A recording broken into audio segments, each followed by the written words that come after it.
Magandang araw!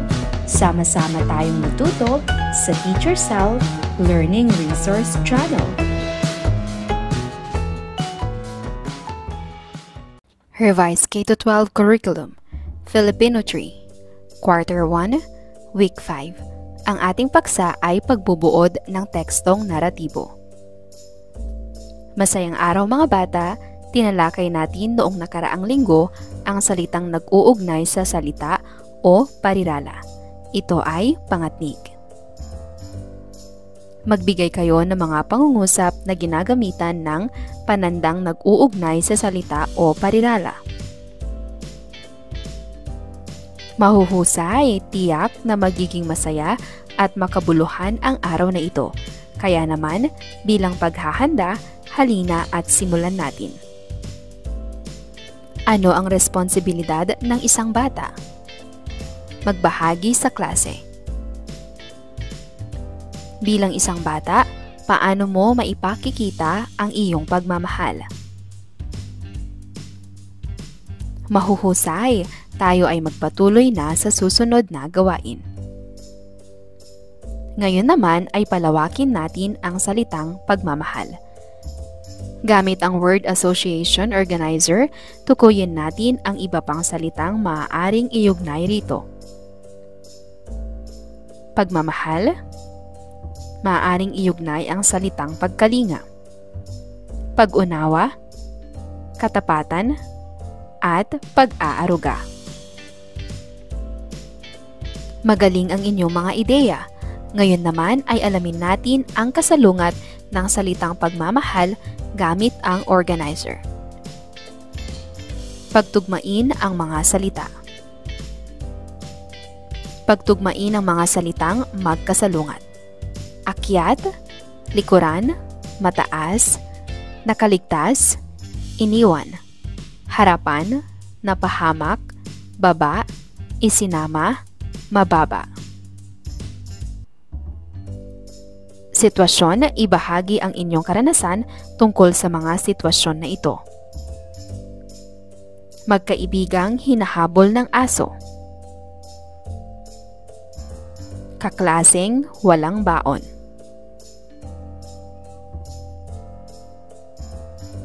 Karanasan ng bata sa kanyang tinitirahan.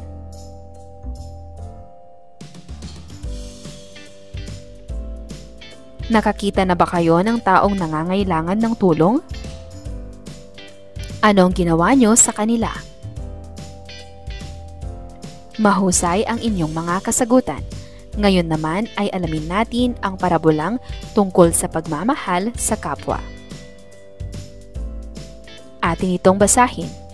Ang pagmamahal sa kapwa.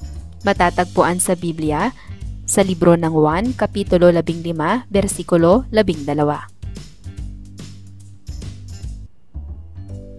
Isang mataas na bundok ang tinangkang akyatin ng grupo ng kalalakihan. Ngunit sa kanilang pag-akyat, isang pagguho ng yelo ang naganap. Marami sa kanila ang nasugatan at namatay. 3 lalaki mula sa grupong iyon ang milagrong nakaligtas. Ngunit malubhang napilayan ang isa. Mamamatay na rin lang ang lalaking iyan, iwan na natin. Ang pagyayaya ng isa. Hindi natin siya maaaring iwan hanggat may buhay pang nalalabi sa kanya. Wika naman ng ikalawa. At anong gagawin mo? Bubuhatin mo ang lalaking iyan hanggang sa makababa tayo? Isa kang baliw. Sambit pa ng isa. Mas hindi ko makakayang iwan siya rito. Ang tugon lamang nito. Nauna na nga ang lalaking iyon at iniwan ang dalawa. Samantala, buong pagtsatsagang binuhat ng lalaki ang sugatan. Isinakay niya sa kanyang likuran at yumakap naman sa kanya ang lalaki upang hindi mahulog. Naglakbay sila sa ganitong ayos. Kahit mahirap ay tiniis ito ng lalaki upang mailigtas lamang ang kasama. Makalipas ang 2 araw ng paglalakbay, laking gulat ng 2 lalaki nang madaanan ang isang bangkay. bangkay iyon ng lalaking nang iwan sa kanila. Ano ang nangyari? Tanong ng napilayang lalaki sa kasama. Hindi niya marahil nakayanan ang lamig at bumigay ang kanyang baga, pero tayo, nakayanan natin ang lamig dahil magkasama tayo. Ang init ng ating mga katawan ang naging proteksyon natin sa matinding lamig. Sagot ng lalaki. Isang mahalagang aral ang natutuhan nila habang bumababa na sila ng bundok tungo sa kaligtasan. Ang pagmamahal sa kapwa ay parating may magandang kahihinatnan kaysa sa mga nang-iiwan. Kabahagi ako. Kabahagi ang lahat sa gawaing ito, kaya humanda na at iparinig sa klase ang iyong saloobin. Ano ang tinangkang akyatin ng isang grupo ng kalalakihan? Ano ang nangyari sa kanilang pag-akyat? Ilan ang milagrong nakaligtas sa pagguho ng yelo? Ano ang mungkahi ng isang lalaki sa kanyang kasamahang nasugatan?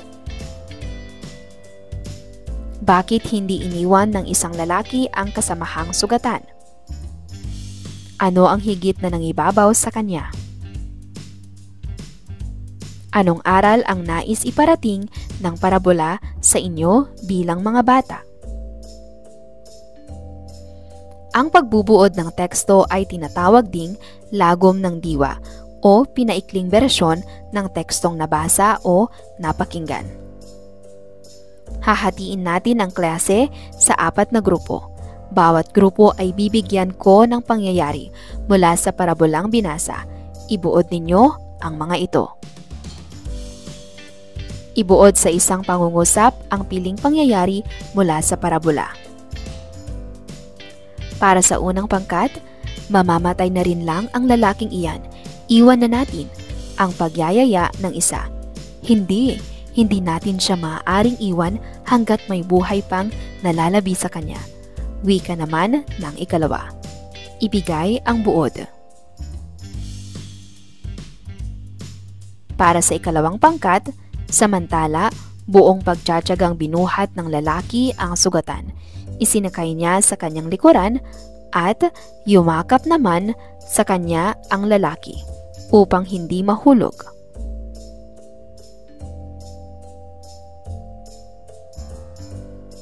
Para sa ikatlong pangkat, makalipas ang 2 araw ng paglalakbay, laking gulat ng 2 lalaki nang madaanan ang isang bangkay. Bangkay iyon ng lalaking nang iwan sa kanila. Para sa ika-4 na pangkat, hindi niya marahil nakayanan ang lamig at bumigay ang kanyang baga. Pero tayo, nakayanan natin ang lamig dahil magkasama tayo. Ang init ng ating mga katawan ang naging proteksyon natin sa matinding lamig. Sagot ng lalaki. Bawat isa sa atin ay may iba't ibang paraan ng pagpapakita ng pagmamahal sa kapwa. Gumuhit ng kamay sa malinis na papel.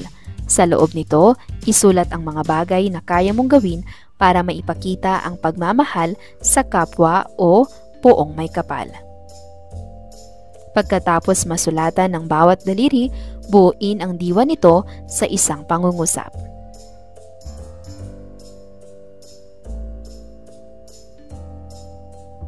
Tayahin natin ang inyong natutuhan sa tinalakay ngayong araw.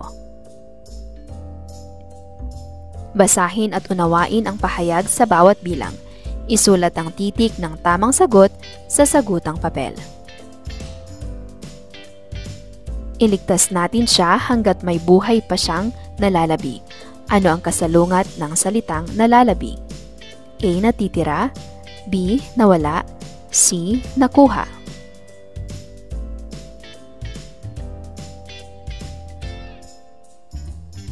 Si nanay ay milagrong nakaligtas sa sakit na cancer. Ano ang kasalungat ng salitang milagro? A. Himala, B. Itinakda, C. Naayon. Ito ay tinatawag ding pagpapaikli sa tekstong nabasa o napakinggan. A. Maikling teksto, B. Pagbubuod, C. Pagpapaikli. Ang pagmamahal sa kapwa ay parating may magandang kahihinatnan kaysa sa mga nang iiwan. Ano ang diwa ng pahayag na nais iparating? A. Mahalin ang kapwa kung siya ay nais. B. Huwag iwanan ang kapwa. C. Mahalin ang kapwa-tao sa lahat ng pagkakataon. May kaklase kang ayaw pumasok dahil kulang ang kanyang kagamitan sa pag-aaral. Ano ang iyong gagawin? A. Pahiramin siya ng kagamitan. B. Sasabihin sa guro ang sitwasyon ng kaklase. C. Huwag na siyang kausapin. Pumili ng isang larawang nagpapakita ng pagmamahal sa kapwa o puong may kapal. Idikit ito sa inyong Filipino tree na kwaderno. Ipaliwanag ang larawang napili. Halimbawa ng larawan. Ang paliwanag nito ay, ang larawang ito ay nagpapakita ng pagmamahal ko sa aking lola. Minamasahe ko siya bilang pagpapagaan ng pagod niya. Para sa ikalawang araw. Bahagi ng pangungusap, simuno. Masayang araw mga bata, kahapon ay pinag-aralan natin ang pagbubuod ng tekstong naratibo. Kaya pag-usapan muna natin ang mga katanungan sa ibaba. Bakit natin kailangang ibuod ang isang teksto? Sino ang maaaring makapagbahagi ng maikling bersyon ng tekstong tinalakay natin kahapon?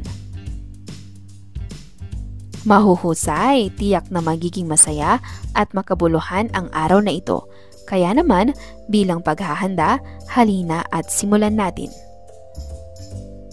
Buuin ang pahayag sa ibaba sa pamamagitan ng pagpili ng angkop na salita sa loob ng kahon. Narito ang mga pagpipilian: lalaki, isa, mahalin, sila, kapwa. Atin na itong sagutan. Mahalin natin ang ating kapwa, maging babae o lalaki man, sapagkat sila ay hindi naiiba. Mahuhusay, tayo ay magpatuloy na sa susunod na gawain. Basahin natin ang comic strip na ito. Hi, ako si CJ. Bago lang ako rito. Ako naman si Che. Taga rito ako. Ang ganda ng mga tanawin sa lugar na ito. Pinangangalagaan ang mga iyan, kaya marami rin ang humahanga rito. Humahanga rin ako sa disiplina ng mga taong naninirahan dito. Ipinagmamalaki ko ang bayang sinilangan ko. Sino-sino ang nag-uusap sa dialogo? Ano ang paksa ng kanilang usapan? Ano ang hinahangaan ni CJ sa mga kababayan ni Che? Matapos nating mapakinggan ang dialogo ng dalawang bata sa comics strip, suriin naman ang pinag-uusapan sa mga pangungusap. Tukuyin ang pinag-uusapan sa pangungusap. Si Kuya ay naglalaro. Nagbigay ng regalo si Binibining Elizabeth. Si Ate ay nagdarasal gabi-gabi. Damo ang kinakain ng mga baka. Nagsulat ng tula ang kapatid ko. Ang simuno ay ang bahagi ng pangungusap na nagsasaad kung sino o ano ang pinag-uusapan. Ito ay maaaring tao, bagay, lugar o pangyayari. Ang simuno ay madalas na nasa unahan ng pangungusap, ngunit maaari rin itong matagpuan sa ibang bahagi ng pangungusap. Hasa-basa. Basahin ang mga pangungusap mula sa parabolang ang pagmamahal sa kapwa. 3 lalaki ang milagrong nakaligtas mula sa grupong iyon.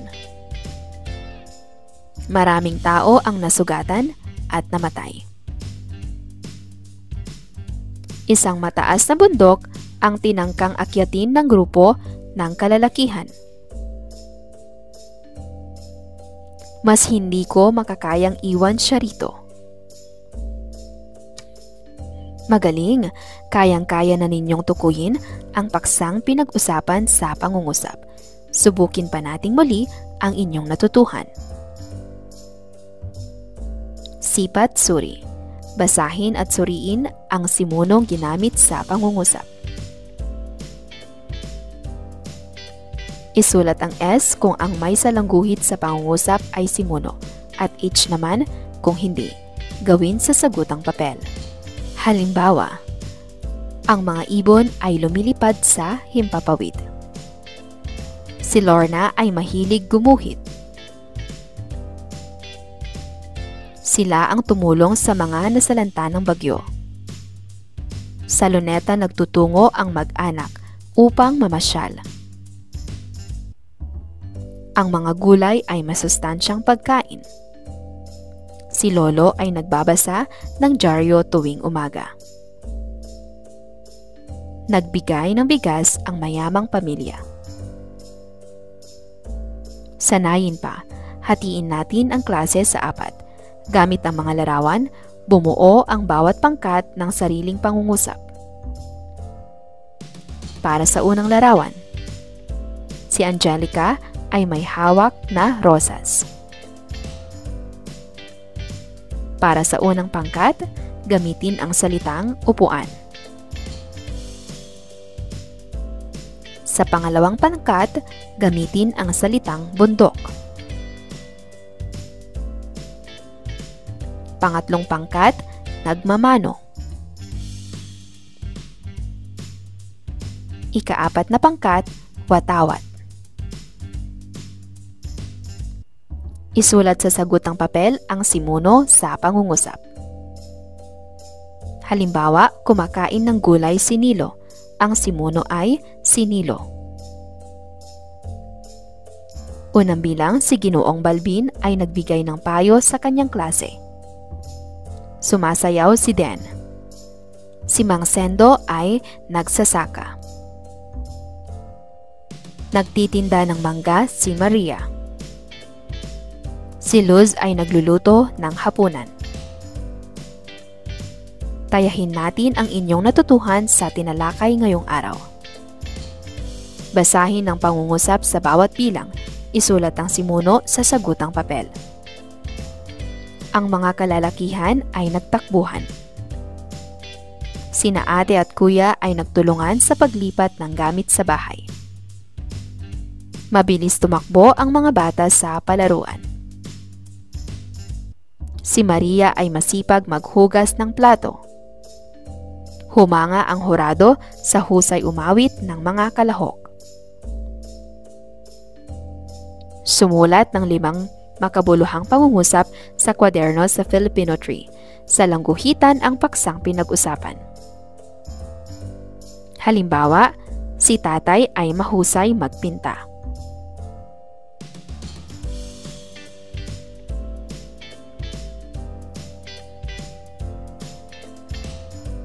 Para sa ikatlong araw, pagbibigay ng mensahe ng teksto.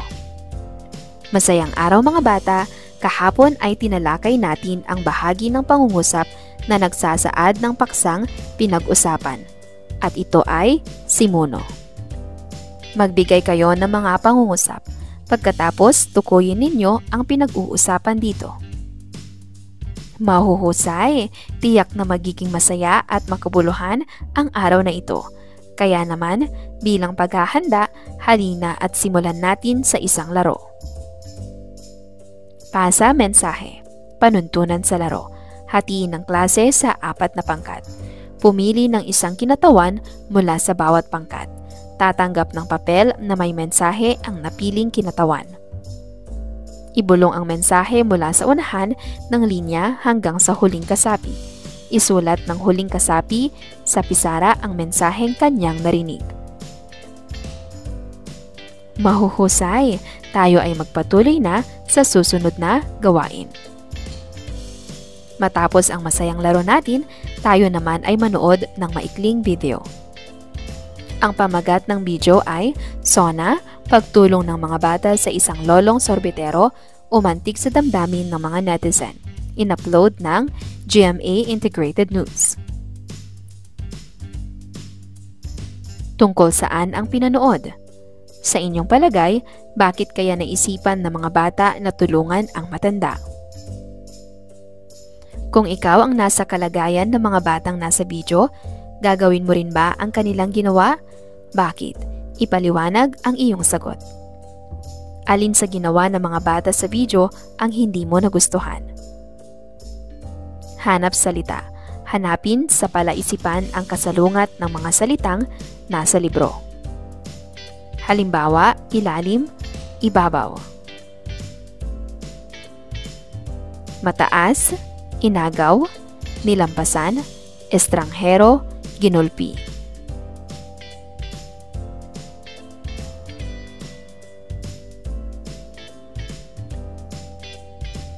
Ano kaya ang ibig sabihin ng salitang Samaritano? Nakakita na ba kayo ng isang Samaritano? Mahusay ang inyong mga kasagutan. Ngayon naman ay alamin natin ang parabola tungkol sa isang Samaritano. Mga mabuting Samaritano. Lucas chapter 10 verses 30 to 35. Isang lalaki ang naglalakbay pababang Jerusalem at patungong Jericho. Mula sa kanyang kinatatayuan ay abot tanaw pa rin niya ang huling bahay sa Jerusalem. Naabutan siya ng sikat ng araw kaya nagpahinga siya sa ilalim ng punong kahoy. Doon na rin niya kinain ang kanyang pananghalian. Nang muli niyang isinabit sa kanyang balikat ang sako, nanatili pa rin siyang nag-iisa sa kanyang paglalakbay. Mataas pa rin ang araw kaya naniniwala siya na makakarating siya sa kanyang pupuntahan. Nang walang ano-ano, isang grupo ng kalalakihan ang nakakita sa kanya at ginulpi siya. Inagaw lahat ang kanyang mga dala. Iniwan siyang halos wala ng buhay. Isang pari ang napadaan at nilampasan lamang siya. Ganoon din ang ginawa ng isang Levite. May isang napadaan na Samaritano ang naawa sa kanya at tinulungan siya. Binendahan ang kanyang sugat at pinainom ng alak. Pagkatapos painumin ng alak, dinala siya sa isang lugar. Ginamot niya ang sugat at binalot niya ng kumot. Binigyan din siya ng gamot para bumaba ang kanyang lagnat. Nang mabuti na ang kanyang pakiramdam, ay nagutos ang Samaritano sa nagmamay-ari ng tahanan na kanyang tinutuluyan na tingnang mabuti ang estranghero at muling nagpatuloy siya sa kanyang paglalakbay. Kabahagi ako. Kabahagi ang lahat sa gawaing ito, kaya humanda na at iparinig sa klase ang iyong saloobin. Saan patungo ang paglalakbay ng isang lalaki? Anong ginawa ng grupo ng kalalakihan sa kanya? Ano ang ginawa ng pari na napadaan sa lalaking ginulpi? Ano ang ginawa ng Samaritano sa lalaking ginulpi? Ano ang mensaheng nais ipabatid ng parabola? Hatiin natin ang klase sa 4. Tukuyin ang mensaheng nais iparating ng larawan. Para sa unang pangkat, narito ang larawan. Para sa ikalawang pangkat, narito ang larawan. Ikatlong pangkat. Anong mensahe ang nais iparating ng larawan? Paano nyo natukoy ang mensahe ng bawat larawan? Bakit mahalagang maunawaan ang mensahe ng isang tekstong binabasa? Kahon ng refleksyon. Punan ang kahon ng refleksyon upang mabuo ang diwa nito. Ang naramdaman ko sa parabolang tinalakay ay patlang. Ang natutuhan ko sa parabola ay patlang. Tayahin natin ang inyong natutuhan sa tinalakay ngayong araw. Basahin at unawain ang pahayag sa bawat bilang. Isulat ang titik ng tamang sagot sa sagutang papel. May isang napadaan na Samaritano ang naawa sa kanya at tinulungan siya. Binendahan ang kanyang sugat at pinainom ng alak.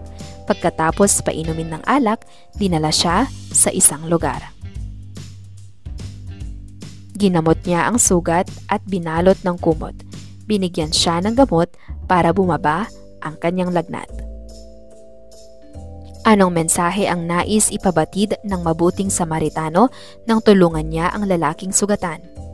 A. Ang pagtulong ay walang kinikilala. B. Ang pagtulong ay para lamang sa mga matulungin din. C. Piliin lamang ang tutulungan. Ano ang maaaring mangyari sa estranghero kung hindi napadaan ang Samaritano? A. Mawawalan ng alaala. B. Mawawalan ng kakilala. C. Mawawalan ng buhay. Ang pagtulong ng Samaritano sa estranghero ay nagpapakita ng A. Pagiging magkaibigan. B. Pagmamalasakit. C. Kabutihan.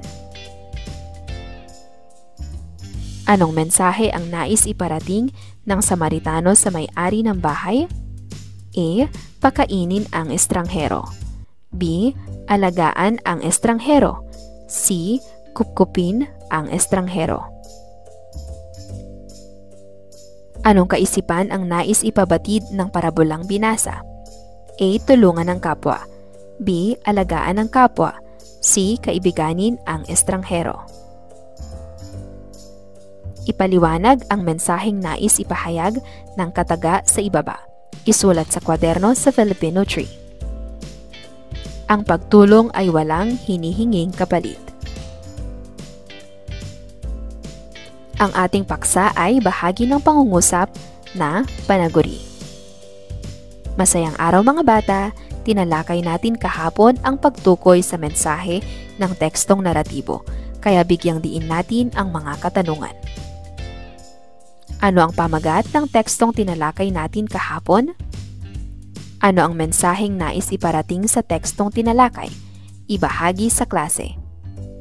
Mahuhusay, tiyak na magiging masaya at makabuluhan ang araw na ito. Kaya naman, bilang paghahanda, halina at simulan natin. Maglalaro tayo ng hula salita. Tayo ngayon ay maglalaro ng Pinoy Henyo. Panuntunan sa laro, pangkatin ng klase sa 4. Bawat pangkat ay pipili ng kinatawan na siyang huhula ng salita. Mahusay, tayo ay magpatuloy na sa susunod na gawain.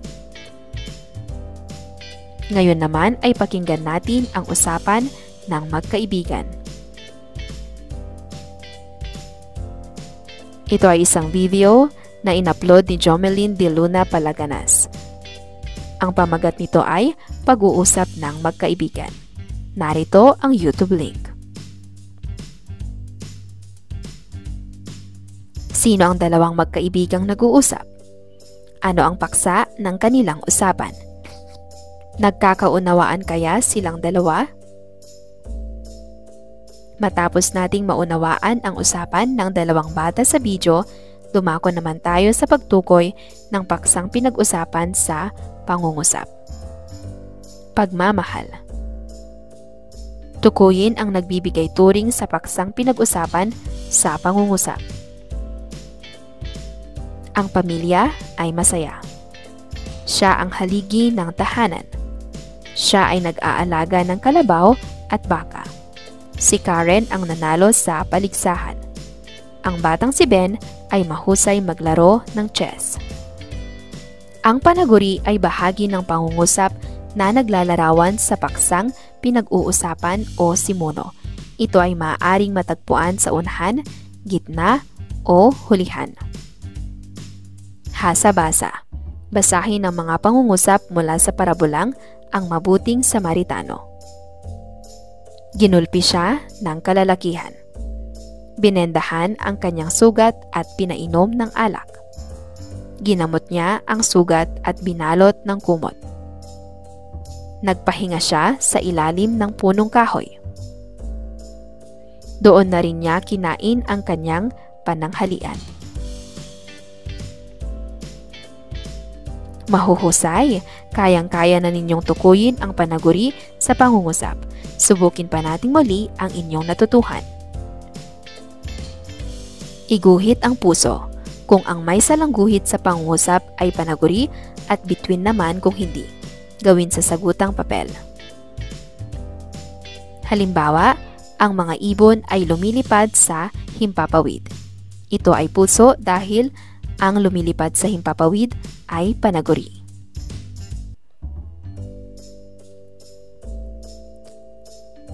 Si Lorna ay mahilig gumuhit. Ito ay bituin dahil ang nasalangguhitan ay si Lorna. Unang bilang, kami ay Pilipino. Mahusay ang aming guro. Ang kalaro ni Kuya ay matatangkad. Si Robert ay malusog. Umiyak si Fatima. Sanayin pa. Hatiin natin ang klase sa 4. Pagmasda ng mga larawan. Pagkatapos sumulat ng pangungusap tungkol dito. Salangguhitan ang panaguring ginamit at bilugan ang paksa. Sanayin pa. Halimbawa, sila ay sumasayaw ng tinikling. Nasalangguhitan ang sumasayaw ng tinikling dahil ito ay ang panaguri. Unang pangkat, luneta. Pangalawang pangkat, barong. Ikatlong pangkat, pagsasaka. Ika-4 na pangkat, bayanihan.